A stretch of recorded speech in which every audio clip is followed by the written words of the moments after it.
I mean, rights, duties and progress were always meant to go hand in hand, wherein the constitution was to give us rights, citizens and government were to perform duties, and together they were to drive progress. However, how can we expect duties from those who have never actualized rights in the first place? Imagine 1.2 million children deprived of education and about 30% of population deprived of healthcare. Can we expect them to fulfill duties when survival itself is a battle for them?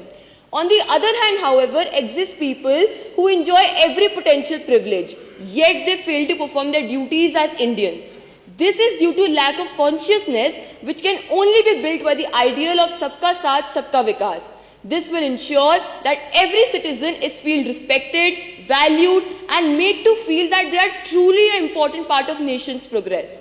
This will ensure that a sense of belongingness occurs, and ultimately duties will no more feel like commitments but will feel more natural.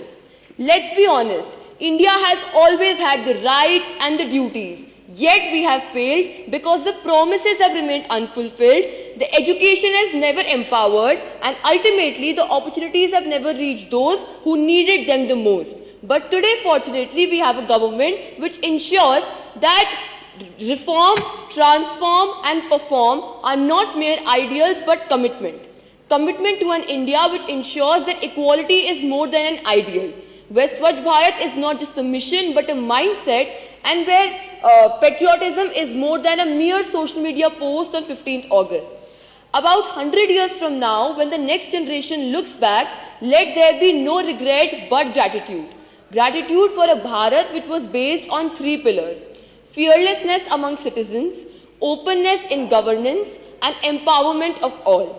The very commitment that we have discussed about today is best personified in the words of Atal Bihari Vajpayee, wherein he clearly mentions कि हम जिएंगे तो इस भारत के लिए, हम मरेंगे तो इस भारत के लिए, और मरने के बाद भी हमारी बहती हुई अस्थियों को कोई कान लगाकर सुनेगा तो एक ही आवाज आएगी और आप सब मेरे साथ बोलेंगे, भारत माता की जय, भारत माता की जय, भारत माता की जय।